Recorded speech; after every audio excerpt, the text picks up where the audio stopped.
Questo episodio dei 3 minuti grezzi è dedicato ad Angela. Chi è Angela? È una mia nuova ascoltatrice e sono particolarmente contenta perché non capita tutti i giorni di avere dei nuovi ascoltatori, ascoltatrici dichiarati, e Angela invece si è dichiarata perché mi ha mandato un messaggio su YouTube dove mi ha detto che ha scoperto i 3 minuti grezzi e che ora si metterà ad ascoltare. Grazie Angela, sono molto contenta che mi abbia scoperto. Ne ho approfittato perché non capita tutti i giorni di avere dei messaggi mandati dagli ascoltatori e dalle ascoltatrici, e mi ha spiegato, ho chiesto quindi ma come mi hai trovato, e mi ha spiegato che sono comparsa tra le varie proposte che arrivano su YouTube, perché per chi non lo sapesse questo podcast viene anche pubblicato su YouTube in versione originale, poi in versione sottotitolata in inglese.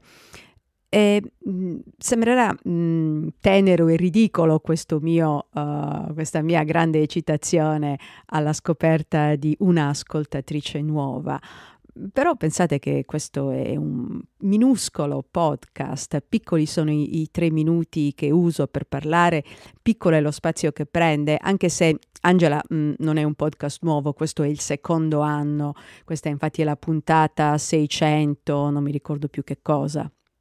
Quindi se voglia vai a ascoltarti anche un po' di catalogo degli episodi passati. E Angela, devo anche dirti che proprio in questi giorni riflettevo sul fatto continuo o non continuo, appunto perché questo è il secondo anno, non so se questo podcast, se i 3 minuti grezzi continueranno dopo il 31 dicembre. Grazie per quello che mi dici che c'è bisogno di argomenti quotidiani come li racconto io.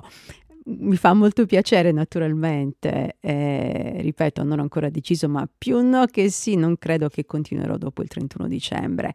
Però, ripeto, ci sono più di 2 giorni di seguito che si può ascoltare, più di 48 ore di registrato nei 3 minuti grezzi, quindi volendo ci si possono riempire delle giornate ascoltando il catalogo delle puntate precedenti. Per il resto, ripeto, può sembrare non dico patetico, però diciamo tenero questo mio grande entusiasmo, però non mi capita tutti i giorni, purtroppo, anzi vi invito, mandatemi messaggi perché io parlo, butto le mie parole nell'etere del podcast, però non so chi li ascolta, se qualcuno li ascolta.